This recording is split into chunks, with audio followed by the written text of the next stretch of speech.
Houston, Texas. Father's Day, 1965. Police arrive at a quiet home to conduct a welfare check on Fred and Edwina Rogers, an elderly couple who hadn't been seen in days. What they found inside would haunt them forever. The house seemed oddly normal until officers opened the refrigerator. Inside, neatly stacked on the shelves, were human body parts. At first, they assumed it was butchered meat, until they found Fred and Edwina's severed heads in the vegetable drawer. The couple had been brutally murdered, dismembered, and stuffed into their own refrigerator. Investigators determined that Edwina had been beaten and shot execution style. Fred had suffered something even worse. His organs had been completely removed, flushed down the toilet. There was almost no blood in the home, suggesting the bodies had been cleaned before being dismembered. There were no signs of forced entry, no robbery, nothing stolen. But one person was missing, the couple's son, Charles Rogers. Charles was an intelligent but reclusive man, a former Navy pilot, fluent in multiple languages, and once employed by Shell Oil as a geophysicist. But in the years leading up to the murders, he had become withdrawn, allegedly communicating with his parents only through notes slipped under his bedroom door. After the murders, he vanished without a trace. Authorities quickly named him the prime suspect, but Charles Rogers was never found. Some believe he fled the country, possibly to South America. Others think he had deeper connections, perhaps even to intelligence agencies. Over half a century later, the case remains one of the most gruesome and perplexing unsolved murders in Texas history. Who really killed Fred and Edwina Rogers? And what happened to Charles Rogers? The answers may be lost forever.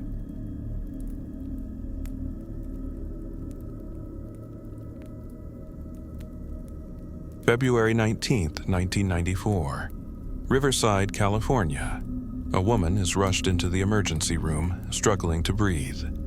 Within minutes, doctors and nurses begin collapsing one by one. The patient? Gloria Ramirez. The reason? A mystery that still baffles scientists to this day. At 8:15 p.m., Gloria Ramirez arrived at a Riverside General Hospital, suffering from advanced cervical cancer. She was barely conscious, her heartbeat racing. As staff worked to stabilize her, they noticed something strange. Her skin was oily, her breath smelled like garlic, and her blood emitted a chemical like odor. A nurse drew a blood sample. That's when things took a terrifying turn. Inside the syringe, her blood appeared murky, with strange floating particles. Suddenly, the nurse collapsed, then a doctor, then another. One by one, ER staff fell unconscious or struggled to breathe, forcing an emergency evacuation of the hospital. But why? Gloria Ramirez was pronounced dead at 8:50 p.m. In total, 23 staff members fell ill. 5 were hospitalized, and 1 required intensive care. Theories ran wild. Some suspected mass hysteria. Others believed it was exposure to a deadly toxin, but no clear source was ever found. Then came the most bizarre theory of all. Some experts suggested that Gloria's body had somehow produced toxic chemicals. One hypothesis? She had used dimethyl sulfoxide, a home remedy for pain, which might have reacted with oxygen, creating dimethyl sulfate, a deadly gas. But even this remains unproven. To this day, no one knows for certain what turned Gloria Ramirez into the toxic lady. Was it a rare chemical reaction? A cover-up? Or something science has yet to explain? The case remains one of the strangest medical mysteries in history.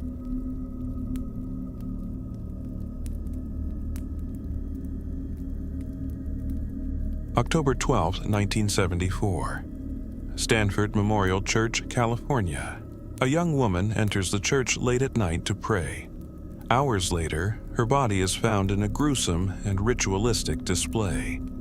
For over 4 decades, the murder of Arliss Perry remained one of the most chilling unsolved cases in modern history.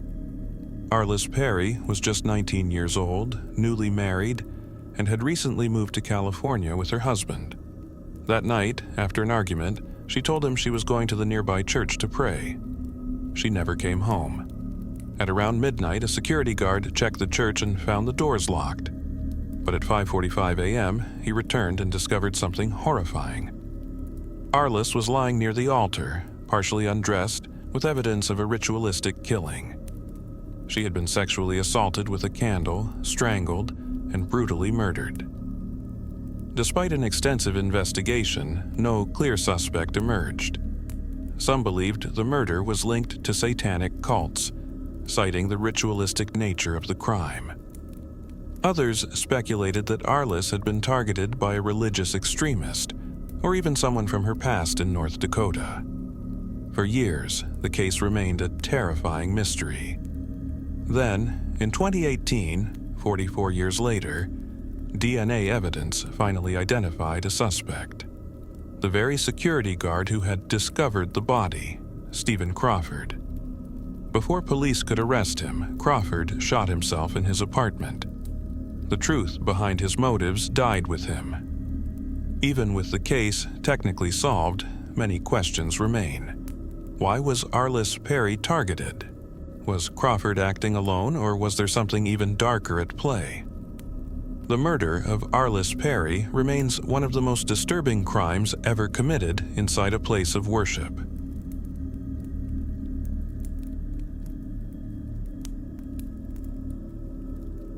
September 29, 1982. A young girl in the Chicago suburbs complains of a cold. Her parents give her a single capsule of extra-strength Tylenol. Hours later, she's dead. By the end of the week, 6 more people would die in the same horrifying way. The cause?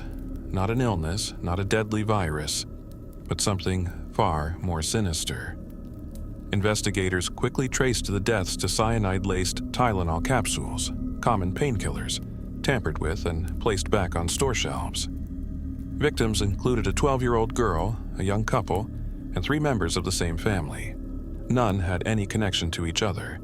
Panic spread as bottles were pulled from stores. Police urged residents to throw away their Tylenol immediately. But how had this happened? The capsules had been poisoned after leaving the factory, meaning someone had gone store to store, opening bottles, adding lethal doses of cyanide, and placing them back, waiting for unsuspecting victims. A nationwide manhunt began. A suspect emerged, James William Lewis, after he sent a letter demanding a $1 million ransom to stop the poisonings. But authorities could never tie him directly to the murders. The case remains unsolved. No one was ever charged with the murders. The attack led to major changes in the way medications were packaged, introducing tamper-proof seals that are now standard. But the question remains, who was behind it? Was it a lone killer, a disgruntled employee, or something even more chilling? More than 40 years later, the Chicago Tylenol murders remain one of the most terrifying and baffling unsolved crimes in American history.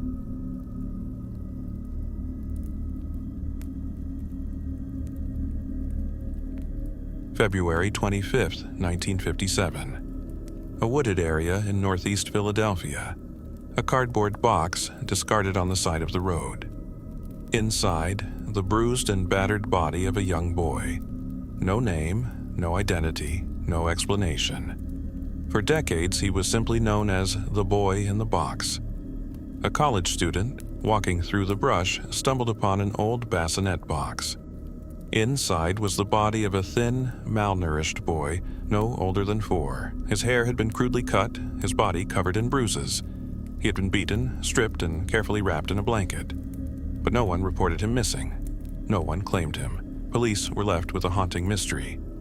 Investigators examined every clue. The box had once held a bassinet from a local JCPenney store. The blanket was of a common design. Yet, despite thousands of leads and national media attention, the boy's identity remained unknown. Even as time passed, theories emerged. Was he the victim of an abusive family, a runaway from an orphanage, a kidnapped child? One of the most chilling theories came from a woman known only as M. She claimed that her mother had purchased the boy, tortured him, and ultimately killed him. But with no evidence, her story remained just another theory. For 65 years, the boy remained unidentified, his gravestone reading only, America's unknown child. Then, in 2022, DNA advancements finally gave him a name: Joseph Augustus Zarelli. Born in 1953, Joseph came from a prominent Philadelphia family, but authorities have never revealed why no one came forward to claim him. Even with his identity restored, his murder remains unsolved. Who hurt Joseph? Why was he left in a box? And why did no one fight for him? The answers remain buried in the past. But one thing is certain: Joseph Augustus Zarelli will never be forgotten.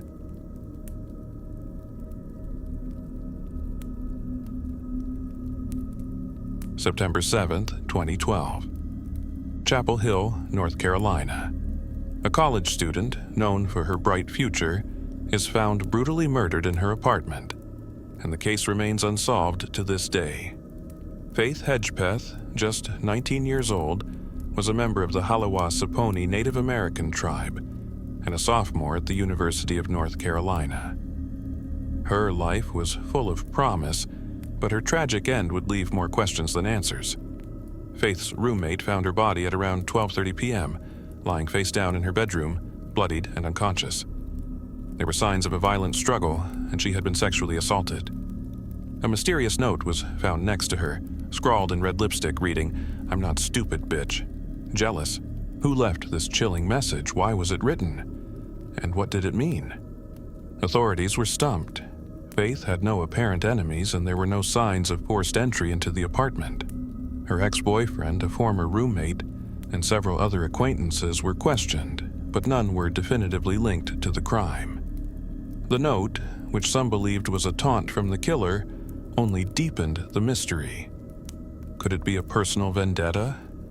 A message of jealousy? Or a random act of violence?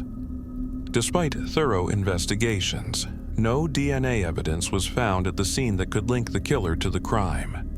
Over the years, several theories have emerged. Some suggest the killer was someone Faith knew, a jealous acquaintance, or even a secret admirer turned violent.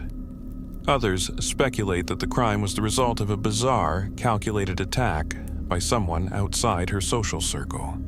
But no one knows for sure. Faith's family still searches for answers. Her mother, devastated by the loss of her daughter, continues to push for justice, believing that someone knows what happened to Faith. More than a decade later, the case remains one of the most haunting, unsolved murders in North Carolina. Who killed Faith Hedgepeth?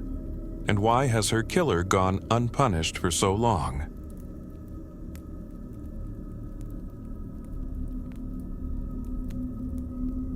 April 26, 1999. London, England. A beloved television presenter shot in broad daylight in the doorstep of her own home. Jill Dando, the golden girl of British television, was gunned down outside her house in the exclusive neighborhood of Chiswick, leaving behind a trail of unanswered questions that still haunts the world. Jill had just returned home from a morning walk. She unlocked her front gate, stepped up to her doorstep, and was shot in the head at the close range by a single bullet. No warning, no struggle, no sign of a robbery. Her neighbor heard the shot and rushed to the scene, but Jill was already unconscious. She was rushed to the hospital but was pronounced dead shortly after. The nature of the attack was chilling. It seemed to be targeted, yet there was no obvious motive. Jill had no known enemies, no signs of being involved in any dangerous or controversial activities. Immediately, police launched an extensive investigation. Multiple theories emerged. Was it a random act of violence, a targeted attack, or something more sinister? Several suspects were investigated, including a man named Barry George, who had been arrested and convicted in 2001 based on circumstantial evidence. However, in 2008, his conviction was overturned due to the lack of solid evidence. He had always maintained his innocence. As the years passed, the theories only grew more complex. Some believed Jill's murder was linked to her high-profile career, while others speculated it could have been a case of mistaken identity. Perhaps the killer intended to target someone else. A more chilling theory suggests a professional hit, possibly linked to organized crime or even someone seeking revenge for Jill's outspoken views on sensitive topics like child abuse. But no concrete evidence has ever surfaced to connect any of these possibilities to the crime. To this day, the murder of Jill Dando remains one of the most high-profile and perplexing unsolved crimes in the UK. Despite numerous investigations, renewed efforts, and fresh leads over the years, the truth behind her killing remains elusive. Who would want to kill a beloved public figure like Jill Dando? And why has her killer never been brought to justice? The unanswered questions continue to haunt those who loved her, and the public that once tuned into her every broadcast.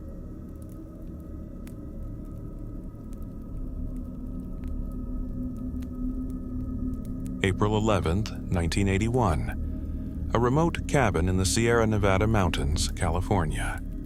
Inside, the bodies of 3 victims and the terrifying remnants of a crime that would go unsolved for nearly 40 years. The Cryptic cabin murders would become one of the most baffling and chilling murder mysteries in American history. That morning, Sue Sharp, a mother of 5, had been planning a quiet weekend in Cryptic, a small resort town. Her children were playing nearby and she was catching up on sleep after a long week. But when her teenage daughter Sheila returned home later that day, she found a horrific scene. Sue, her 15-year-old son John, and his friend Dana had been brutally murdered. Their bodies were bludgeoned with a hammer and stabbed repeatedly.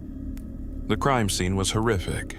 Sue's body was found in her bedroom, her throat slashed, while her son John and his friend Dana were found in the living room, positioned in an unsettling way.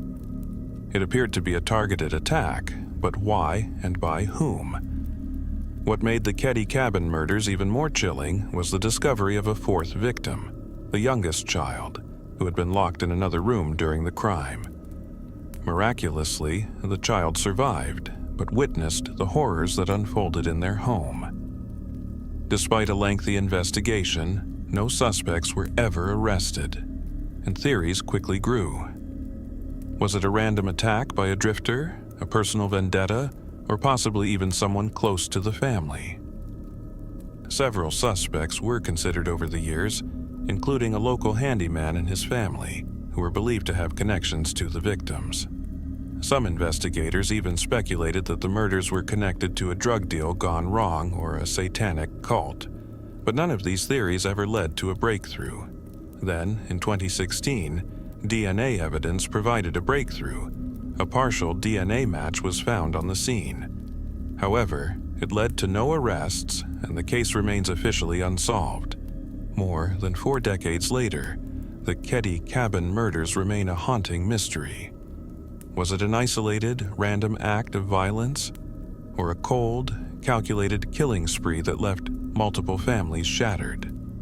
The true identity of the killers and their reasons for such brutal violence may never be known.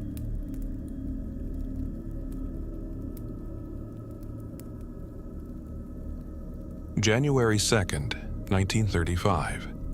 Kansas City, Missouri. A man checks into a hotel room, his identity shrouded in secrecy. By the next day, he would be found beaten, bloodied, and near death, and the circumstances surrounding his murder would become one of the most mysterious and unsettling crimes of the 20th century. This is the Room 1046 mystery. The man who checked into the hotel president was using the name Roland T. Owen, but no such person had ever existed. He paid cash for his stay and requested Room 1046, then became an enigma. He refused to reveal any personal details, stating he had no family. Owen was described as a young man, about 25 years old, with dark hair and a rough demeanor. He was seen frequently interacting with various people, but his story never seemed to add up. The following day, hotel staff received a call from Room 1046. Owen was reportedly bleeding and in need of help. When they arrived at the door, it was locked from the inside. They forced it open, finding him beaten and nearly lifeless. But it wasn't just his physical wounds that shocked them. The bloodstains on the walls suggested that Owen had fought desperately for his life. He had been stabbed multiple times, and his hands were bound, but no one had heard the screams. His attacker was never found. Before he died in the hospital, Owen gave conflicting stories about what had happened, but his true identity remained unknown. His final words were, "I'll be all right." Hotel staff and police soon uncovered a bizarre web of connections. Owen had been seen with several people during his stay: an unnamed woman, a man who claimed to be his friend, and a mystery woman who had rented a different room on the same floor. Theories quickly spread. Some believed Owen was involved in shady dealings or had been a victim of a botched robbery. Others speculated that he had been the victim of a love triangle gone wrong. But the most chilling possibility: Owen was linked to organized crime, and his death was the result of a gangland dispute. Despite extensive investigations, no solid evidence was ever found to explain the identity of Roland T. Owen, or to point to his killer. To this day, the true story of Roland T. Owen remains one of the most perplexing and eerie unsolved murders in history. Who was he? What led him to room 1046? And who was responsible for his brutal death? The answers may never come, but the mystery of room 1046 will continue to haunt those who try to solve it.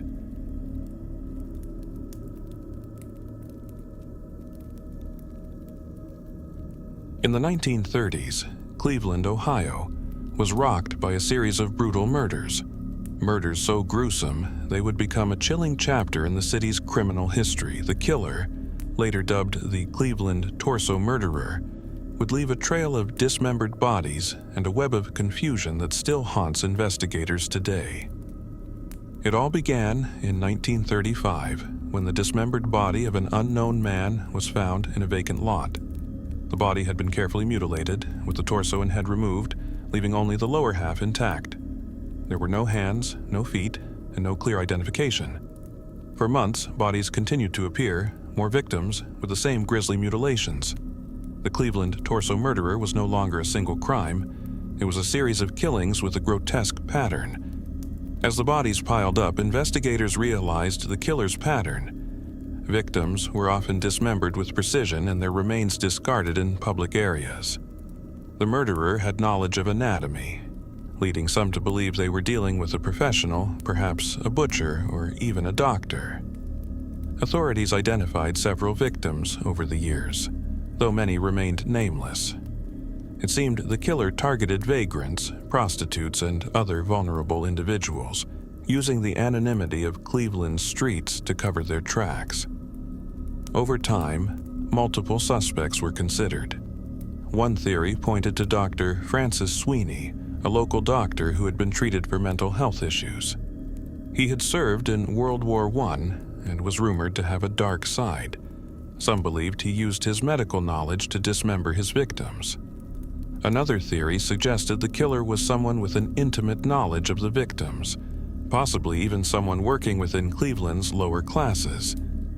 Some speculated that the killings were tied to a satanic cult, as the brutality and ritualistic nature of the murders seemed to fit a pattern, but again, no concrete evidence ever supported this claim. Despite the widespread investigations, the Cleveland Torso Murderer was never caught. The killers seemed to vanish as mysteriously as they had appeared, leaving behind a trail of carnage and confusion. To this day, the true identity of the Cleveland Torso Murderer remains a haunting enigma. Were the murders the work of a deranged individual, or did they reflect something darker? A criminal mind evading justice for years. The Cleveland Torso Murders remain one of the most terrifying and unsolved serial killing sprees in American history.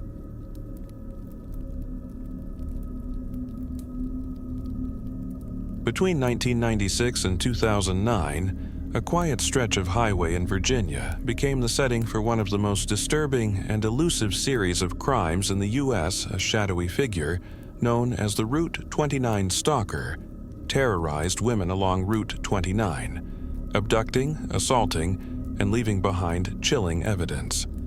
Yet, the true identity of the stalker remains unknown. The first known victim was Jill Marker, who vanished on a sunny afternoon in 1996 while driving along Route 29 in Albemarle County.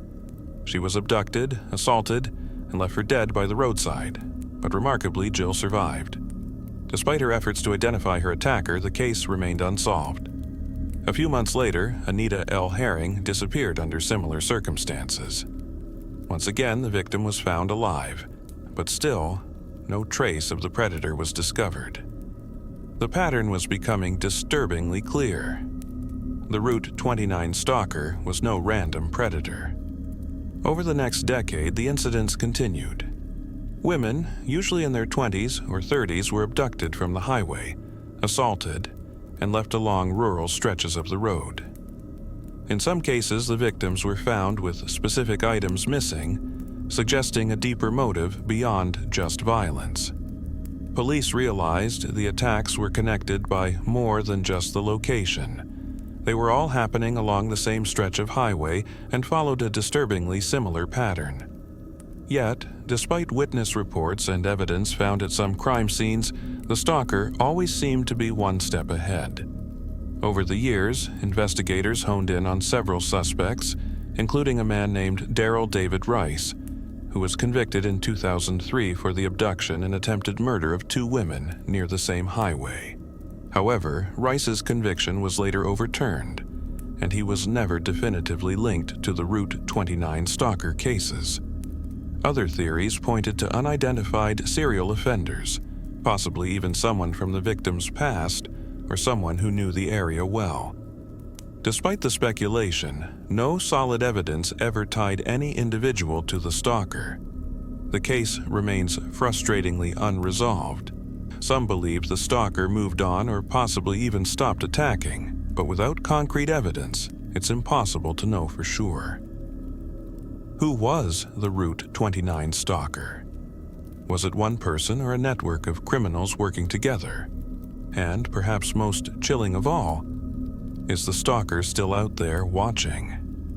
The Route 29 stalker remains an unsolved enigma, a chilling reminder of the darkness that can lurk just off the beaten path.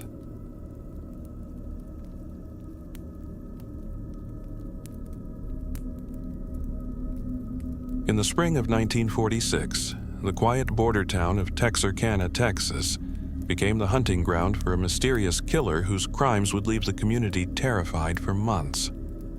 The killer, later dubbed the Phantom Killer, targeted young couples in isolated areas, attacking them under the cover of darkness. Despite widespread efforts, the Phantom Killer was never caught, and their true identity remains one of the most chilling mysteries in American crime history. The first victims were Jimmy Hollis, 25, and his girlfriend Mary Jeanne Larray, 19. On the evening of February 22, 1946, the young couple parked on a quiet road just outside of Texarkana. They were approached by a man wearing a white mask who ordered them out of their car. The killer brutally attacked them, beating Jimmy unconscious and sexually assaulting Mary Jeanne. In a strange twist, the killer then ordered Mary Jeanne to run into the woods, where she narrowly escaped. Both victims survived, but their lives would be forever scarred. Less than a month later, on March 24, 1946, the Phantom Killer struck again, this time with even more brutality. Betty Jo Booker, 15, and her boyfriend Paul Martin, 17, were shot and killed in their car in a remote area outside of town. Their bodies were found the following morning, both shot multiple times in the head. The killer's signature, the mask, the isolation, and the random violence was clear, but the Phantom Killer was not done. In the weeks that followed, the town was gripped by fear. Police patrols increased and rumors of the killer's identity spread like wildfire. The victims were young couples, attacked in their cars under the cover of darkness and often in secluded areas. Yet, despite the killer's increasing violence, no one could figure out who was responsible. The phantom seemed to strike randomly, without any apparent motive or pattern. Some believed it was a maniacal serial killer, while others thought it could be someone in the community, perhaps even a neighbor or a family member, someone who knew the area well. Multiple suspects were considered over the years.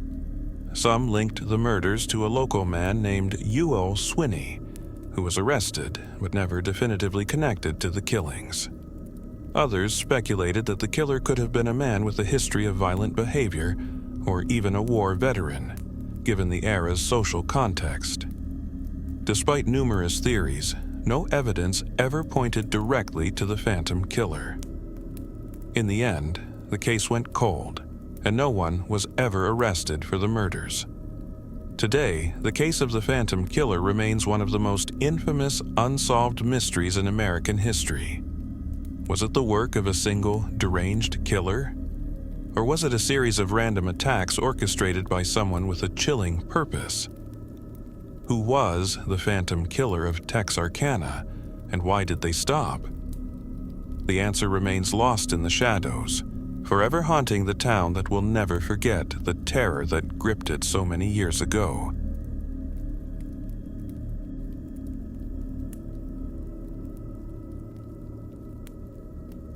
In the late 1990s and early 2000s, a disturbing theory began to emerge, one that linked a series of seemingly unrelated drownings of young men across the United States. What began as tragic accidents soon evolved into something much darker. Could there be a serial killer operating in plain sight? A killer who leaves behind a symbol, a smiley face, at each crime scene? This is the story of the Smiley Face Killer theory. The first suspicious death was in 1997, when Patrick McNeil, a 21-year-old college student from New York, was found drowned in the Hudson River. Initially, it appeared to be an accidental drowning, but soon, more bodies of young men were discovered in rivers and lakes across the Midwest and Northeast. All the victims had similar profiles: young, athletic, white males, ages 20 to 30, who had been out drinking with friends before disappearing. In each case, the bodies were found days or weeks later, often in bodies of water near popular party areas. But as the pattern continued, investigators began to wonder, could these drownings be more than just tragic accidents? Could there be something more sinister at play? The most unsettling aspect of the case was a strange symbol found near some of the crime scenes. A smiley face, often spray-painted or etched on nearby structures like bridges or rocks.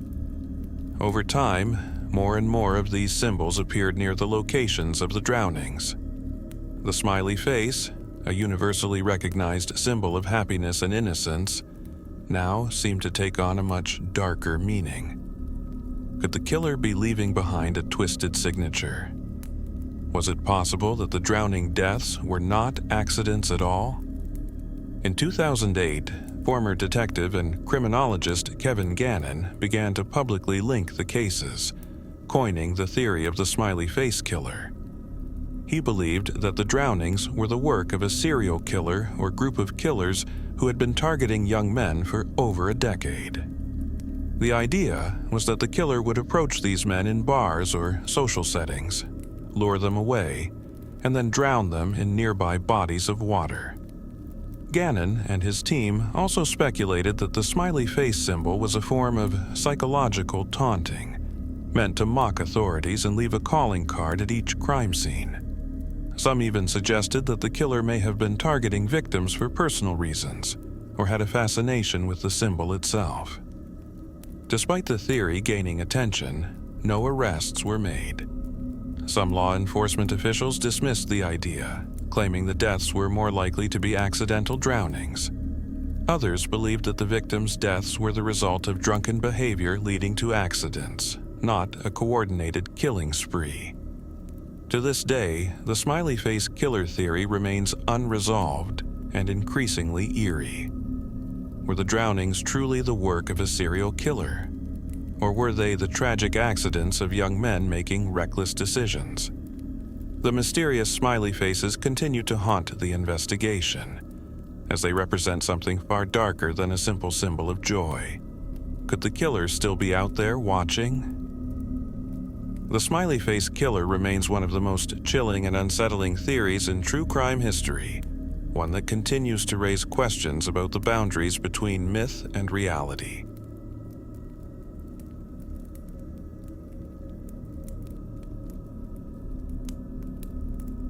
In the 1980s, a series of brutal, unsolved murders gripped the city of Honolulu, Hawaii. What began as a single tragedy soon spiraled into a terrifying spree that would leave the city on edge and wondering, who was the Honolulu Strangler? For nearly a decade, the killer stalked the streets of Oahu, targeting young women, and his identity remains a haunting mystery to this day. The first confirmed victim, Teresa Lee, was found on April 14, 1985. Her body was discovered in a secluded area near a construction site. She had been sexually assaulted and strangled with her own clothing. There were no signs of forced entry and no witnesses to the crime. Despite a lack of evidence, police believed they had a serial killer on their hands. Over the next few years, the killer's brutal attacks continued. In each case, young women, mostly in their teens and 20s, were lured into isolated areas, where they were strangled and left behind in a similar fashion. Some of the victims were found nude, others were partially clothed, yet all were strangled with similar methods. The women were often dressed in bright, casual clothes, and there were no indications that they knew their attacker. The pattern became disturbingly clear. The Honolulu Strangler was targeting vulnerable victims, and each murder bore a chilling resemblance to the last. For years, detectives investigated the cases, but the killer remained elusive. Several suspects were named, but there was no physical evidence to link any of them to the murders. Some speculated that the Strangler could be someone familiar with the area, possibly even a local resident who knew how to evade police attention. Despite multiple profiles, composite sketches, and extensive search efforts, the Strangler's identity remained hidden. In fact, the case grew colder as the years passed, with the police finding no clear connection between the victims other than their method of death. The murders abruptly stopped in 1991, and despite a renewed investigation in the years that followed, no one was ever arrested for the crimes. Over time, the case grew cold. The killer had slipped away, leaving behind no definitive trace. But the fear he instilled in Honolulu's residents remained. The chilling question lingered. Who was the Honolulu Strangler? Was he a stranger to the victims, or someone they knew? And why did the killings stop? The Honolulu Strangler remains one of the most mysterious and terrifying unsolved cases in Hawaii's history, leaving behind a legacy of fear and unanswered questions.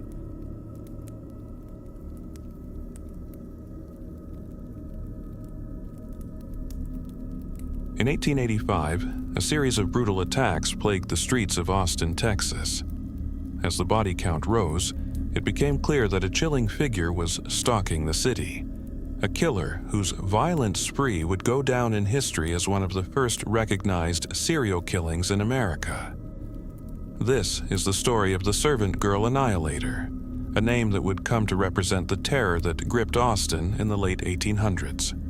The first victim, Sarah Ann Wilson, a young servant girl, was found dead in her bed on Christmas Eve, 1884. Her throat had been slashed and her body brutally mutilated. The crime was so shocking that the city was immediately thrown into a state of fear. But what truly set this case apart was the method of the killings. The murderer had a distinctive pattern. Each victim, almost all women, was either strangled or slashed with a sharp object. The brutality of the attacks seemed to suggest a sadistic killer with a clear mission. In the following months, the killer continued his rampage. More servant girls were found dead in their beds, often in mutilated conditions, their bodies marked with signs of violence.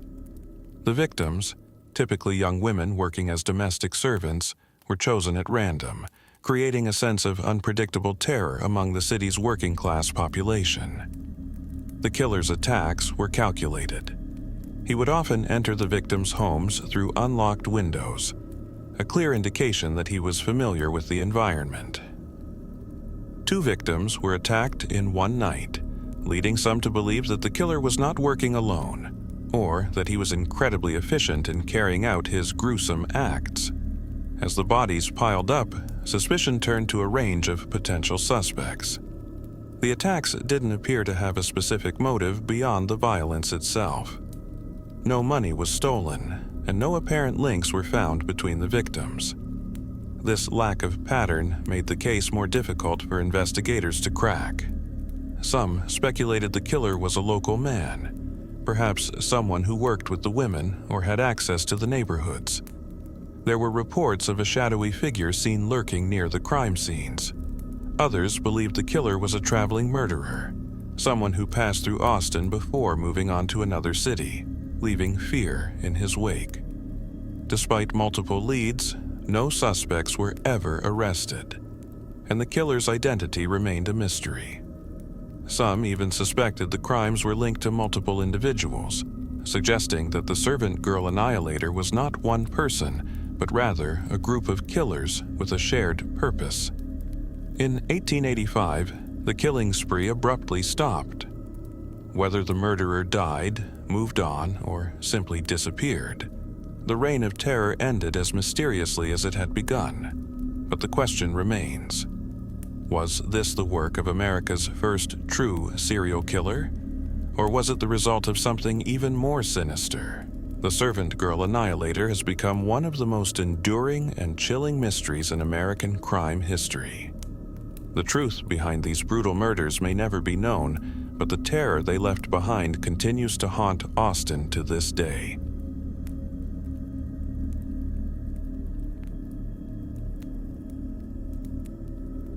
Throughout the 1980s, a series of brutal, unsolved murders swept across the United States. The victims? All women with distinctive red hair found dumped along highways in remote areas, their bodies discarded like trash. This is the chilling mystery of the Redhead Murders, a series of killings that remains one of the most haunting and unexplained criminal sprees in American history. The first victim's body was discovered in 1983, when a woman's remains were found in a wooded area along Interstate 40 in Tennessee. She was later identified as a Jane Doe, with a distinctive red mane, which set her apart from the usual victims of similar highway murders. Despite the clear signs of a violent crime, the victim's identity remained a mystery. As months passed, the pattern became undeniable. More red-headed women were found across the U.S., with the bodies dumped in similar locations. Secluded stretches of highways, in states like Arkansas, Kentucky, West Virginia, and Tennessee. Some victims had been strangled or beaten, while others showed signs of sexual assault. But each case had one common thread. The victims were all young women with red hair.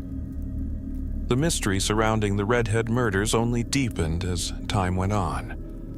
With so many victims found in different states, investigators initially thought the crimes could be the work of multiple killers. But as the cases started to connect, many began to suspect a serial killer on the move, someone targeting vulnerable women, possibly hitchhikers or women traveling alone. The killer's methods were eerie in their consistency. The victims were often found dumped in rural areas, far from the cities, leading investigators to believe they were murdered elsewhere and transported to these locations. Some theorized that the killer was driven by a specific hatred for redheads. Others believed that the victims were randomly selected, and the killer's method of disposing of the bodies was part of a disturbing ritual. Despite extensive investigations, the true motive behind the killings remains unknown. Over the years, the cases have grown cold.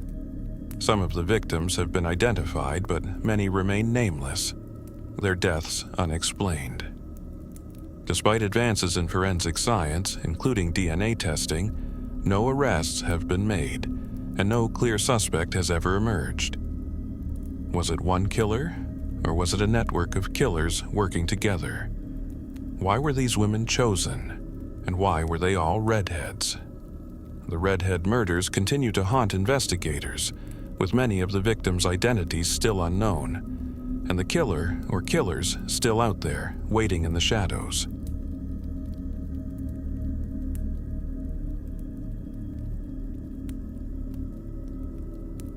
In 2005, the small town of Jennings, Louisiana, became the epicenter of a chilling series of murders. Over the course of several years, 8 bodies were found in the swamps and waterways of this otherwise quiet community, each victim young, female, and found in the most disturbing circumstances. The Jennings 8 murders are not just a tale of violence, they are a mystery that continues to haunt the town, leaving more questions than answers. The first victim, Loretta Chassagne, was discovered in 2005, her body found in a canal just outside of Jennings. She had been strangled, and her body showed signs of sexual assault. As investigators began to probe the case, they found that Loretta wasn't the only one. A pattern emerged. Another woman was found in the same area just a few months later. Then, 2 more victims were discovered by the same waterway. Each woman, it seemed, had been killed in the same manner: strangled, sexually assaulted, and dumped in the swampy waters of southern Louisiana. By 2009, the body count had risen to 8 victims, all women, most of whom were known to work as prostitutes in the Jennings area. They came from a troubled demographic, vulnerable, often struggling with addiction, living on the fringes of society. Despite the similarities, no clear suspect emerged, and the killer's identity remained a terrifying mystery. Was the killer targeting women in the sex trade, or was this a random series of killings? Was the murderer someone local, someone familiar with the waterways, or a stranger passing through the town? Some believe the murders were connected to organized crime, possibly related to the sex trade or drug trafficking in the region. Others have speculated that the killer was someone familiar with the victims, perhaps a client or someone with personal ties to the women. In 2009, investigators zeroed in on a local man, Frankie Richard, who had connections to some of the victims, but no concrete evidence linked him to the murders. He denied any involvement, and the case grew colder. Some have even suggested that the murders were the work of multiple people, a serial killer network, or even a group of individuals working together. However, this remains speculative, and like the rest of the investigation, no solid answers have been found. The case has remained unsolved for years, and the people of Jennings are left with a haunting reality: the killer or killers remain free. Despite new leads and constant speculation, the truth behind the deaths of these 8 women remains hidden, buried beneath the murky waters of Louisiana's bayous.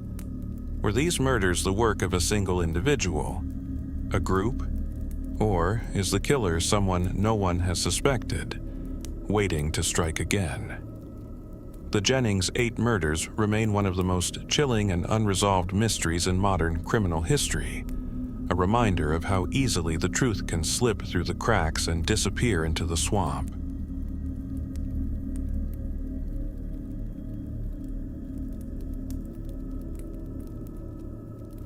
The Colonial Parkway in Virginia, a scenic, historic road stretching through the heart of the state's colonial past.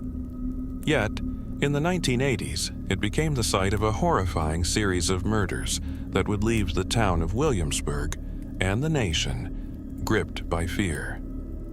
The Colonial Parkway murders remain one of the most chilling and mysterious unsolved cases in American criminal history, involving the brutal deaths of young couples, their lives taken in the shadow of one of America's most historic highways. On September 19, 1986, 2 college students, Daniel Lauer and his girlfriend Hannah Graham, were found brutally murdered in their car, parked on a secluded part of the Colonial Parkway. The couple had gone missing just days earlier, and their bodies were discovered in a nearby ravine, their vehicle locked and their personal belongings missing. The crime scene was disturbing. Both victims had been strangled and sexually assaulted, but there were no signs of a struggle inside the car. The nature of the crime pointed to something far more sinister: a planned, methodical attack. Only 2 years later, on October 9, 1988, the pattern repeated. Miriam and Graham Womack, another young couple, vanished without a trace from the same Colonial Parkway. The couple's vehicle was discovered abandoned, but once again, no sign of them, until their bodies were found a few days later. Both had been murdered in the same brutal way, their bodies left in an isolated area, strangled and left to rot. The victims were linked not only by the nature of their deaths, but by their vulnerability. Young lovers on a quiet, romantic drive along the parkway. The killer was methodical, seemingly waiting for the perfect moment to strike. In 1989, a third couple, David Knobling and Robin Edwards, disappeared while driving along the Colonial Parkway. Their vehicle was again found abandoned, and their bodies were discovered in a secluded, wooded area, showing signs of a violent struggle. For years, investigators worked to connect the dots between these 3 brutal murders, but the case remained frustratingly cold. Evidence was scarce, and theories ran wild. Was this the work of a lone serial killer, or was it the work of a group of people?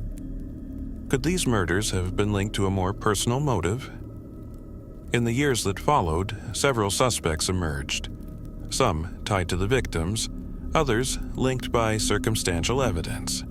However, none were ever charged with the crimes. Some investigators began to suspect that the killer might have been someone local, familiar with the parkway and the isolation it offered. Others wondered if these murders were part of a larger pattern of serial killings in the area, with connections to other unsolved cases in Virginia. In recent years, new DNA testing has raised hopes that the case might finally be solved. But after decades of uncertainty, the Colonial Parkway murders remain an open case, and the killer or killers are still at large. What drove the killer to target young couples along this quiet highway? Was it random, or did the killer know his victims? Was he lurking in the shadows, waiting for the perfect moment to strike? The Colonial Parkway murders remain one of the most haunting and unresolved mysteries in American criminal history, a reminder of how easily the shadows can hide the darkest secrets.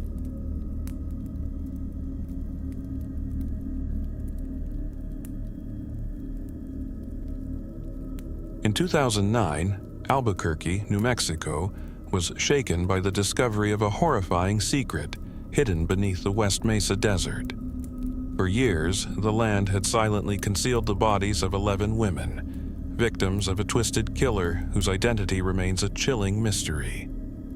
This is the story of the West Mesa Murders, a series of brutal killings that would remain unsolved for over a decade, leaving behind a legacy of fear and unanswered questions. The case began with an unlikely discovery. In February 2009, a woman walking her dog near the West Mesa desert stumbled upon human bones. What started as a routine investigation quickly became something much darker. The remains of 11 women were uncovered, buried in a shallow grave, one by one. The victims, many of whom were sex workers, had been strangled and buried in the desert, their bodies left exposed to the harsh elements. The discovery sent shockwaves through the community. How had these women disappeared without anyone noticing? And why had their killer left them in such a hidden, desolate place?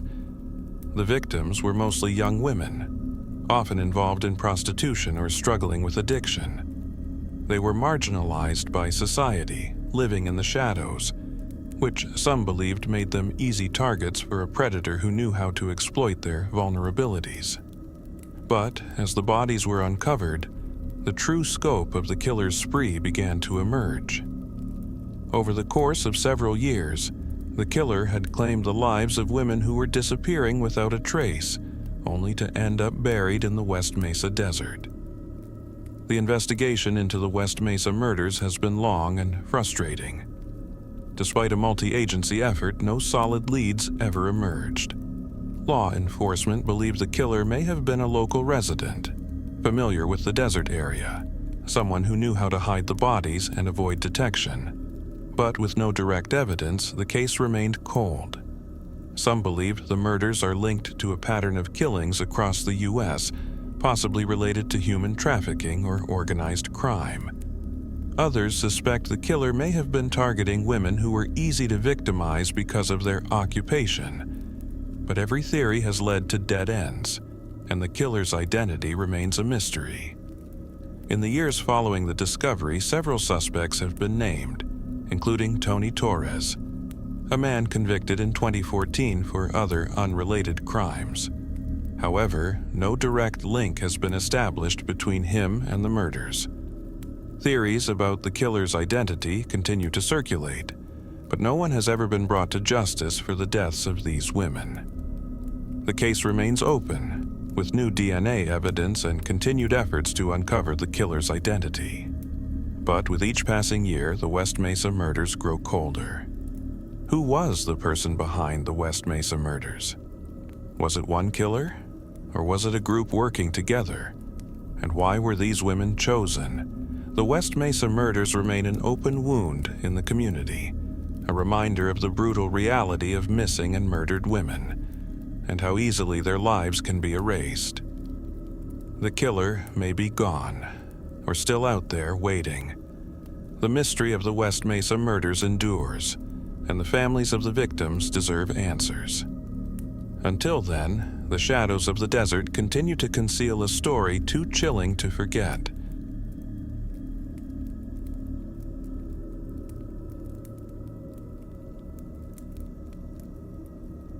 In the early 20th century, Atlanta, Georgia, was plagued by a series of brutal murders that would leave the city on edge.